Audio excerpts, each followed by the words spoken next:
തമ്പുരാനെ, വിശുദ്ധ കുരിശിന്റെ അടയാളത്താലെ ഞങ്ങളുടെ ശത്രുക്കളിൽ നിന്ന് ഞങ്ങളെ രക്ഷിക്കുക. ഞങ്ങളുടെ തമ്പുരാനെ, പിതാവിൻ്റെയും പുത്രൻ്റെയും പരിശുദ്ധാത്മാവിൻ്റെയും നാമത്തിൽ ആമേൻ. ആദ്യം മുതൽ ഉണ്ടായിരുന്നതും ഞങ്ങൾ കേട്ടതും സ്വന്തം കണ്ണുകൊണ്ട് കണ്ടതും സൂക്ഷിച്ചു വീക്ഷിച്ചതും കൈകൊണ്ട് സ്പർശിച്ചതുമായ ജീവന്റെ വചനത്തെപ്പറ്റി ഞങ്ങൾ അറിയിക്കുന്നു. വിശുദ്ധ യോഹന്നാൻ എഴുതിയ 1-ാം ലേഖനം 1-ാം അധ്യായം 1-ാം തിരുവചനമാണ് നാം ഇപ്പോൾ വായിച്ചു കേട്ടത്. പ്രഭാഷകന്റെ പുസ്തകം അധ്യായം 11. ജ്ഞാനം താഴ്ന്നവനെ ഉയർത്തി പ്രഭുക്കന്മാരോടൊപ്പം ഇരുത്തുന്നു. അഴകിന് അമിതവില കൽപ്പിക്കരുത്, അഴകില്ലെന്നോർത്ത് അവഗണിക്കരുത്. പറക്കുന്ന ജീവികളിൽ തേനീച്ച എത്ര ചെറുത്, എന്നാൽ അത് ഉൽപ്പാദിപ്പിക്കുന്ന വസ്തു മാധുര്യമുള്ളവയിൽ അതിശ്രേഷ്ഠം. വസ്ത്രമൂടിയിൽ അഹങ്കരിക്കരുത്, ബഹുമാനിതനാകുമ്പോൾ ഞെളിയരുത്. എന്തെന്നാൽ കർത്താവിൻ്റെ പ്രവൃത്തികൾ വിസ്മയകരവും മനുഷ്യദൃഷ്ടിക്ക് അഗോചരവുമാണ്. കിരീടധാരികൾ തറപറ്റുന്നു, ഒന്നുമല്ലാത്തവൻ കിരീടമണിയുന്നു. എത്രയോ മന്നന്മാർ അവമാനിതരായിട്ടുണ്ട്, എത്രയോ പ്രസിദ്ധന്മാർ കരുണയ്ക്ക് കൈക്കുമ്പിൾ നീട്ടിയിട്ടുണ്ട്. സംയമനം പാലിക്കുക, അന്വേഷിച്ചറിയാതെ കുറ്റം ആരോപിക്കരുത്. ആദ്യം ആലോചന, പിന്നെ ശാസനം. കേൾക്കുന്നതിന് മുമ്പ് മറുപടി പറയരുത്, ഇടയ്ക്ക് കയറി പറയരുത്. വേണ്ടാത്ത കാര്യത്തിൽ തലയിടരുത്, പാപികളുടെ വിധി തീർപ്പിൽ പങ്കാളിയാകരുത്. മകനെ, പല കാര്യങ്ങളിൽ ഒന്നിച്ച് ഇടപെടരുത്. കാര്യങ്ങൾ ഏറിയാൽ തെറ്റുപറ്റാൻ എളുപ്പമുണ്ട്. പലതിൻ്റെ പുറകെ ഓടിയാൽ ഒന്നും പൂർത്തിയാകുകയില്ല. പിന്നെ ഒഴിഞ്ഞു മാറാൻ നോക്കിയാൽ രക്ഷപ്പെടുകയുമില്ല. നിരന്തരം അധ്വാനിക്കുകയും ക്ലേശിക്കുകയും ചെയ്തിട്ടും ദാരിദ്ര്യം ഒഴിയാത്തവരുണ്ട്. വേറെ ചിലർ മന്ദഗതിക്കാരും ബലഹീനരും സഹായാർത്ഥികളും അതീവ ദരിദ്രരുമാണ്. എന്നാൽ കർത്താവ് അവരെ കടാക്ഷിച്ച് ദയനീയാവസ്ഥയിൽ നിന്ന് ഉയർത്തുന്നു. അനേകരെ വിസ്മയിപ്പിക്കുമാറ് അവിടുന്ന് അവർക്ക് മാന്യസ്ഥാനം നൽകുന്നു. ഭാഗ്യവും നൈർഭാഗ്യവും ജീവനും മരണവും ദാരിദ്ര്യവും ഐശ്വര്യവും കർത്താവിൽ നിന്ന് വരുന്നു. കർത്താവിൻ്റെ ദാനങ്ങൾ ദൈവഭക്തനിൽ നിന്ന് ഒഴിയുന്നില്ല. ദൈവകൃപ ശാശ്വതമായ ഐശ്വര്യം പ്രദാനം ചെയ്യും. നിരന്തരമായ പ്രയത്നം കൊണ്ടും ലോഭം കൊണ്ടും ധനികരാകുന്നവരുണ്ട്. ഇതാണ് അവരുടെ നേട്ടം. ഞാൻ വിശ്രമം കണ്ടെത്തി, എൻ്റെ സമ്പത്തിൽ ഞാൻ ആനന്ദിക്കും എന്ന് അവൻ പറയുന്നു. എല്ലാം വെടിഞ്ഞ് ലോകം വിടാൻ എത്ര നേരമുണ്ടെന്ന് അവൻ അറിയുന്നില്ല. ദൈവത്തിൽ ആശ്രയം. നിന്റെ കർത്തവ്യങ്ങൾ നിഷ്ഠയോടെ അനുഷ്ഠിക്കുക, വാർദ്ധക്യം വരെ ജോലി ചെയ്യുക. പാപിയുടെ നേട്ടങ്ങളിൽ അസൂയ വേണ്ട. കർത്താവിൽ ശരണം വെച്ച് നിന്റെ ജോലി ചെയ്യുക. ദരിദ്രനെ സമ്പന്നനാക്കാൻ കർത്താവിന് ഒരു നിമിഷം മതി. കർത്താവിൻ്റെ അനുഗ്രഹമാണ് ദൈവഭക്തന് സമ്മാനം. അത് ക്ഷണം നേരം കൊണ്ട് പൂവണിയുന്നു. എനിക്കിനി എന്തു വേണം, എന്ത് സന്തോഷമാണ് ഇനി കിട്ടാനുള്ളത് എന്ന് നീ പറയരുത്. എനിക്ക് വേണ്ടതെല്ലാം ഉണ്ട്, എന്ത് ആപത്ത് വരാനാണ് എന്നും പറയരുത്. ഐശ്വര്യത്തിൽ കഷ്ടത വിസ്മരിക്കപ്പെടുന്നു, കഷ്ടതയിൽ ഐശ്വര്യവും. മൃത്യുദിനത്തിലും പ്രവൃത്തിക്കൊത്ത പ്രതിഫലം നൽകാൻ കർത്താവിന് കഴിയും. ഒരു നാഴിക നേരത്തെ വേദന കഴിഞ്ഞ കാലത്തെ സുഖങ്ങൾ മുഴുവൻ മായ്ച്ചു കളയുന്നു. ജീവിതാന്തത്തിൽ മനുഷ്യന്റെ യഥാർത്ഥ സ്വഭാവം വെളിപ്പെടും.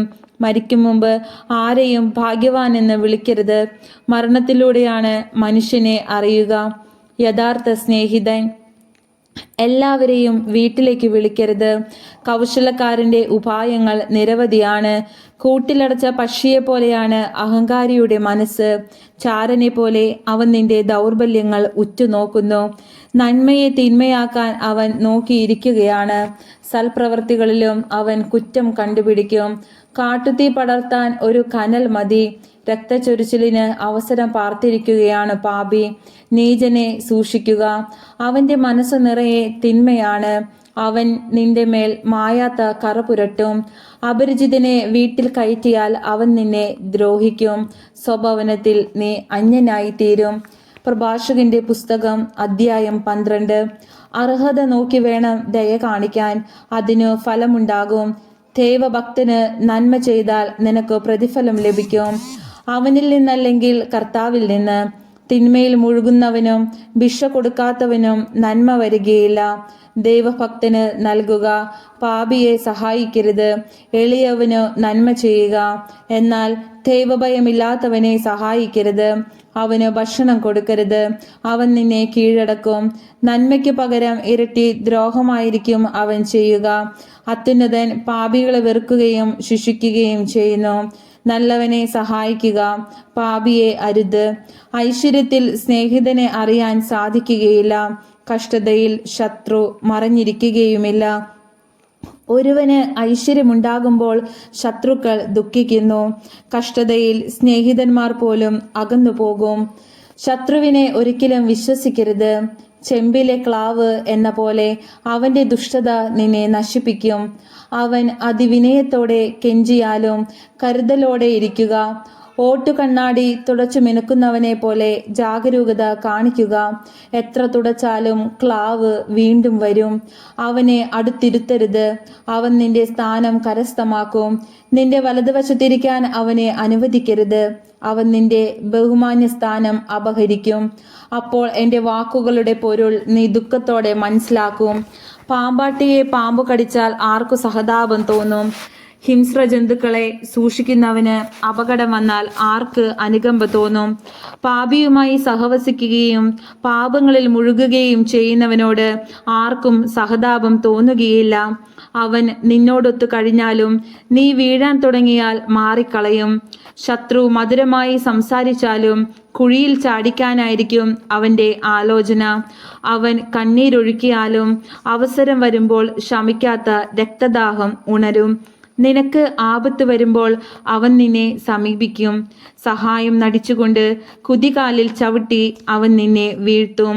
അപ്പോൾ അവൻ തലകുലുക്കി കൈയടിച്ച് അടക്കം പറഞ്ഞ് തൻ്റെ യഥാർത്ഥ ഭാവം വെളിപ്പെടുത്തും.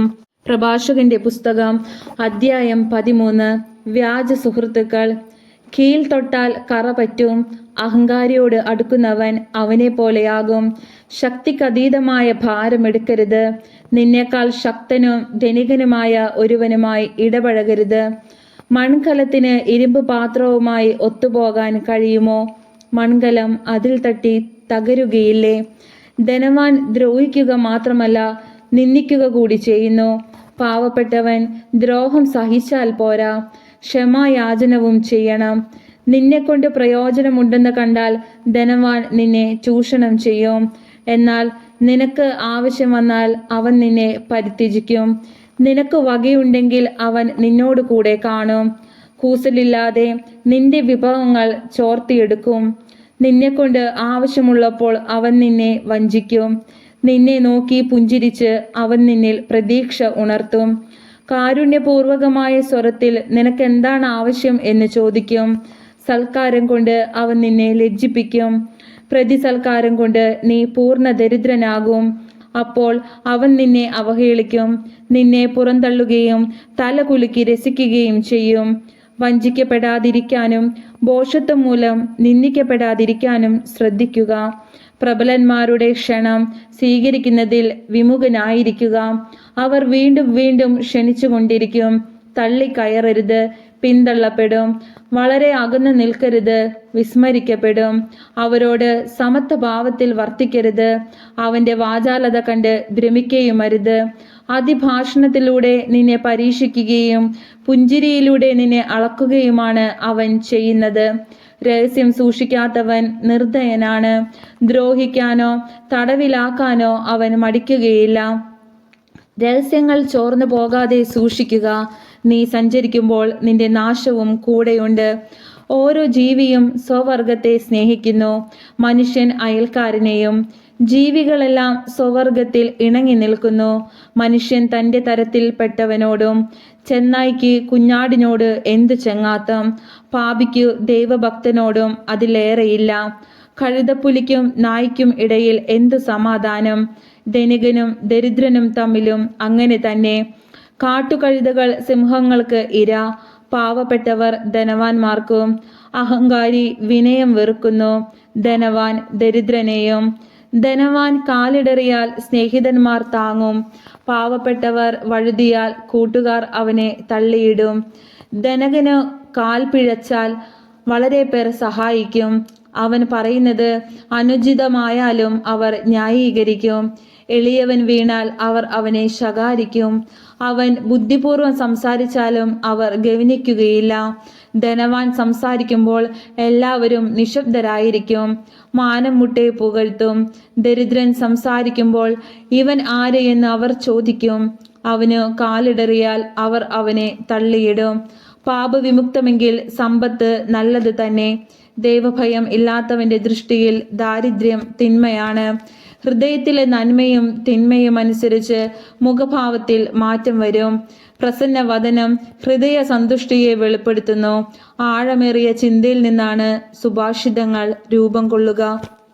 പ്രഭാഷകന്റെ പുസ്തകം അധ്യായം 14. സമ്പത്തിന്റെ വിനിയോഗം. വാക്കിൽ പിഴയ്ക്കാത്തവൻ അനുഗ്രഹീതൻ. അവനു പാപത്തെ പ്രതി ദുഃഖിക്കേണ്ടി വരികയില്ല. മനസാക്ഷി കുറ്റപ്പെടുത്താത്തവനും പ്രത്യാശ കൈവെടിയാത്തവനും ഭാഗ്യവാൻ. ലുബ്ധൻ സമ്പത്ത് അർഹിക്കുന്നില്ല. അസൂയാലുവിന് സമ്പത്ത് കൊണ്ട് എന്ത് പ്രയോജനം? സ്വന്തം കാര്യത്തിൽ പിശുക്ക് കാണിക്കുന്നവന്റെ സമ്പത്ത് അന്യർക്ക് പോകും. അവർ അതുകൊണ്ട് ആഡംബരപൂർവ്വം ജീവിക്കും. തന്നോട് തന്നെ പിശുക്ക് കാണിക്കുന്നവൻ ആരോടെങ്കിലും ഔദാര്യം കാണിക്കുമോ? അവൻ സ്വന്തം സമ്പത്ത് ആസ്വദിക്കുകയില്ല. സ്വന്തം കാര്യത്തിൽ അല്പത്വം കാണിക്കുന്നതിനേക്കാൾ അല്പനായി ആരുമില്ല. അവനുള്ള ശിക്ഷയും അത് തന്നെ. അവൻ നന്മ ചെയ്യുന്നെങ്കിൽ അത് അറിയാതെയാണ്.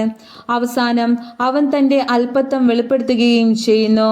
അസൂയാലുവിൻ്റെ കണ്ണ് കുടിലമാണ്. അവൻ മറ്റുള്ളവരെ അവഗണിച്ച് മുഖം തിരിച്ചു കളയുന്നു. അത്യാഗ്രഹിയുടെ കണ്ണ് തൻ്റെ ഓഹരി കൊണ്ട് തൃപ്തിപ്പെടുന്നില്ല. ദുരാഗ്രഹം കൊണ്ടുള്ള അനീതി ആത്മാവിനെ ശുഷ്കമാക്കുന്നു. ലുബ്ധന്റെ കണ്ണ് അപ്പത്തെ വെറുക്കുന്നു.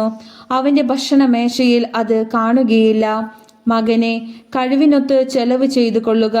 കർത്താവിന് യോഗ്യമായ കാഴ്ചകൾ സമർപ്പിക്കുകയും ചെയ്യുക. മരണം വിദൂരമല്ലെന്ന് ഓർക്കുക. പാതാളത്തിൽ പ്രവേശിക്കേണ്ട സമയം നിനക്ക് അജ്ഞാതമാണ്. മരിക്കുന്നതിന് മുമ്പ് സ്നേഹിതനു നന്മ ചെയ്യുക. ആവുന്നത്ര ഉദാരമായി അവനോട് പെരുമാറുക. ഇന്നിന്റെ സന്തോഷങ്ങൾ നഷ്ടപ്പെടുത്തരുത്. നിനക്ക് അർഹമായ സന്തോഷത്തിന്റെ ഓഹരി വേണ്ടെന്ന് വെക്കരുത്. നിന്റെ പ്രയത്നത്തിന്റെ ഫലം മറ്റുള്ളവർക്ക് വിട്ടിട്ട് പോകുകയും നീ അധ്വാനിച്ച് സമ്പാദിച്ചവ അവർ പങ്കിട്ടെടുക്കുകയും ചെയ്യുകയില്ലേ? കൊണ്ടും കൊടുത്തും ജീവിതം ആസ്വദിക്കുക. പാതാളത്തിൽ സുഖം അനുഭവിക്കാൻ കഴിയുകയില്ല. ജീവനുള്ളതെല്ലാം വസ്ത്രം പോലെ ജീർണിക്കും. നീ മരിക്കണമെന്നാണ് ആദിയിലെയുള്ള നിയമം. തഴച്ചു വളരുന്ന വൃക്ഷത്തിൽ കൊഴിയുകയും വീണ്ടും തളിർക്കുകയും ചെയ്യുന്ന ഇലകൾ പോലെയാണ് മനുഷ്യന്റെ തലമുറകൾ. ഒരുവൻ മരിക്കുന്നു, മറ്റൊരുവൻ ജനിക്കുന്നു. ഉൽപ്പന്നങ്ങൾ ജീർണിച്ചില്ലാതാകും, അവയുണ്ടാക്കിയ മനുഷ്യരും. ജ്ഞാനത്തിന്റെ ഫലങ്ങൾ. ജ്ഞാനത്തിൽ മനസ്സുറപ്പിച്ച് ബുദ്ധിപൂർവം ചിന്തിക്കുന്നവൻ അനുഗ്രഹീതൻ. ജ്ഞാനത്തിന്റെ മാർഗങ്ങളെപ്പറ്റി മനനം ചെയ്യുന്നവൻ അവളുടെ രഹസ്യങ്ങൾ അറിയും. അവൻ ജ്ഞാനത്തെ നായാട്ടുകാരനെ പോലെ പിന്തുടരുകയും അവളുടെ വഴിയിൽ പതിയിരിക്കുകയും ചെയ്യും. അവൻ ജാലകത്തിലൂടെ എത്തി നോക്കുകയും വാതിൽക്കൽ ചെവി ഓർക്കുകയും ചെയ്യും. അവൻ അവളുടെ വീട്ടിനടുത്ത് വസിക്കുന്നു. അവളുടെ മതിലുകളിൽ കൂടാരത്തിന്റെ കുറ്റികൾ ഉറപ്പിക്കുന്നു. അവൻ അവളുടെ സമീപത്ത് കൂടാരമടിക്കുന്നു. അതിനാൽ അത് മനോഹരമായ പാർപ്പിടമാണ്. അവൻ തൻ്റെ സന്താനങ്ങളെ അവളുടെ തണലിൽ ഇരുത്തുകയും അവളുടെ ശാഖകളുടെ കീഴിൽ പാർക്കുകയും ചെയ്യുന്നു. അവൾ അവന് വെയിലിൽ തണലേകുന്നു.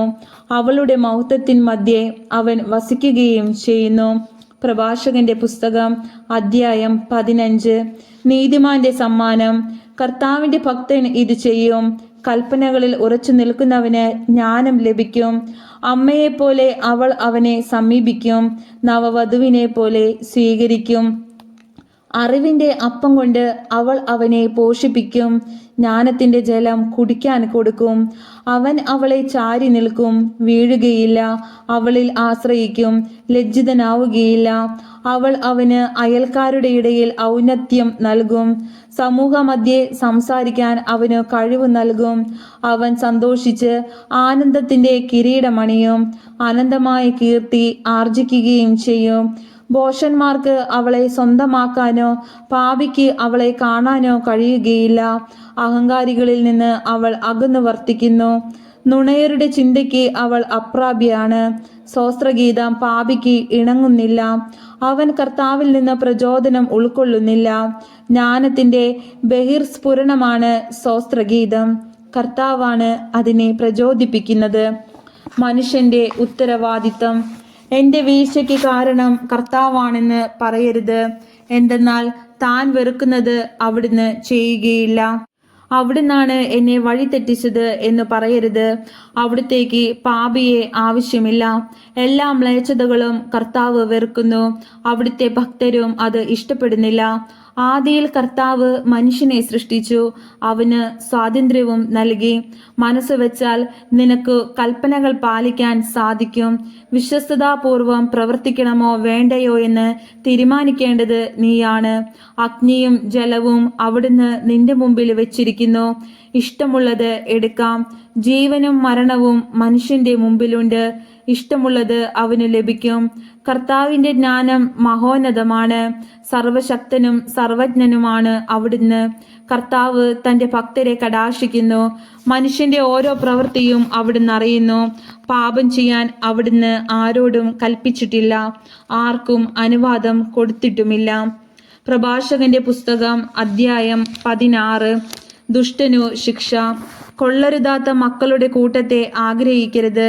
ദൈവഭയമില്ലാത്ത പുത്രരിൽ ആനന്ദിക്കുകയും അരുത്. ദൈവഭയമില്ലാത്ത പുത്രർ പെരുകുമ്പോൾ ആനന്ദിക്കരുത്. അവരുടെ ദീർഘായുസിലും എണ്ണത്തിലും നിന്റെ പ്രതീക്ഷകൾ അർപ്പിക്കേണ്ട.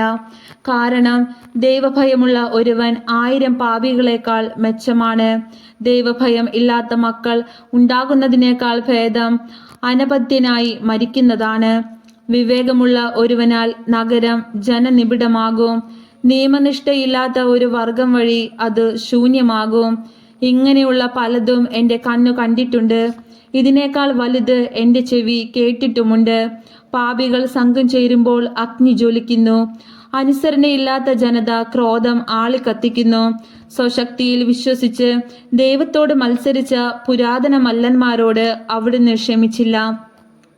ലോത്തിന്റെ അയൽക്കാരെ അഹങ്കാര നിമിത്തം അവിടുന്ന് വെറുത്തു. അവരെ വെറുതെ വിട്ടില്ല. നാശത്തിന് ഒഴിഞ്ഞിട്ട് പാപമൂലം തൂത്തെറിയപ്പെട്ട ജനത്തോട് അവിടുന്ന് കരുണ കാണിച്ചില്ല. കലാപത്തിന് അണിനിരന്ന 6 ലക്ഷം ദുർവാശിക്കാരോടും അവിടുന്ന് കരുണ കാണിച്ചില്ല. ദുശ്ശാഠ്യക്കാരൻ ഒരുവനെയുള്ളൂവെങ്കിലും അവൻ ശിക്ഷിക്കപ്പെടാതിരിക്കുന്നെങ്കിൽ അത്ഭുതമാണ്. കരുണയും കോപവും കർത്താവിനോട് കൂടെയുണ്ട്. ക്ഷമിക്കുമ്പോഴും ക്രോധം ചൊരിയുമ്പോഴും അവിടുത്തെ ശക്തിയാണ് പ്രകടമാകുന്നത്. അവിടുത്തെ കാരുണ്യം പോലെ തന്നെ ശിക്ഷയും വലുതാണ്. പ്രവൃത്തികൾക്കനുസരണമായി അവിടുന്ന് മനുഷ്യനെ വിധിക്കുന്നു. കൊള്ള മുതലുമായി പാപി രക്ഷപ്പെടുകയില്ല. ദൈവഭക്തന്റെ ക്ഷമ വൃദ്ധ ആവുകയുമില്ല. കരുണ കാണിക്കാൻ കർത്താവ് അവന് അവസരം കണ്ടെത്തും. പ്രവൃത്തികൾക്കൊത്ത പ്രതിഫലം ഓരോരുത്തനും ലഭിക്കും. ഇങ്ങനെ പറയരുത്, ഞാൻ കർത്താവിൽ നിന്നും മറിഞ്ഞിരിക്കും. ഉന്നതത്തിൽ ആരെന്നെ ഓർക്കും? അനേകം ആളുകളുടെ ഇടയിൽ ഞാൻ ശ്രദ്ധിക്കപ്പെടുകയില്ല. നിസീമമായ സൃഷ്ടികളുടെ ഇടയിൽ ഞാൻ ആരാണ്? സ്വർഗവും സ്വർഗാതിസ്വർഗവും ആഴവും ഭൂമിയും അവിടുത്തെ സന്ദർശനത്തിൽ വിറകൊള്ളും. പർവ്വതങ്ങളും ഭൂമിയുടെ അടിസ്ഥാനങ്ങളും അവിടുത്തെ നോട്ടത്തിൽ കുലുങ്ങും. ഇതേപ്പറ്റി ആരും ധ്യാനിക്കുന്നില്ല. അവിടുത്തെ മാർഗങ്ങളെപ്പറ്റി ആരും ചിന്തിക്കുന്നില്ല. മനുഷ്യദൃഷ്ടിക്ക് അഗോചരമായ കൊടുങ്കാറ്റുപോലെ അവിടുത്തെ മിക്ക പ്രവൃത്തികളും മറഞ്ഞിരിക്കുന്നു. അവിടുത്തെ നീതിയുക്തമായ പ്രവൃത്തികൾ ആര് പ്രഘോഷിക്കും? ആര് അവയ്ക്ക് വേണ്ടി കാത്തിരിക്കും? പ്രതിഫലത്തിന്റെ ദിനം വിദൂരത്താണ്. ഇങ്ങനെയാണ് വിവേകശൂന്യൻ വിചാരിക്കുന്നത്. ബുദ്ധിശൂന്യൻ മൂഢമായി ചിന്തിക്കുന്നു. മനുഷ്യനും പ്രപഞ്ചവും. മകനെ, ഞാൻ പറയുന്നത് കേട്ട് ജ്ഞാനം ആർജിക്കുക. എൻ്റെ വാക്ക് സൂക്ഷ്മമായി മനസ്സിലാക്കുക. സൂക്ഷ്മതയുള്ള ഉപദേശവും ജ്ഞാനവുമാണ് ഞാൻ നൽകുന്നത്. ആദിയിൽ കർത്താവ് സൃഷ്ടിച്ചപ്പോൾ സൃഷ്ടികളുടെ കർമ്മരംഗവും നിർണയിച്ചു. ശാശ്വതമായ ക്രമത്തിലാണ് അവയെ സംവിധാനം ചെയ്തത്. അത് ഭാവി തലമുറകൾക്കും ബാധകമാണ്. അവയ്ക്ക് വിശപ്പോ ക്ഷീണമോ ഇല്ല. ഒരിക്കലും അവ കർമ്മത്തിൽ നിന്ന് വിരമിക്കുന്നില്ല. അവ പരസ്പരം തിക്കി തിരക്കുന്നില്ല. അവ ഒരിക്കലും അവിടുത്തെ വാക്ക് ധിക്കരിക്കുന്നില്ല.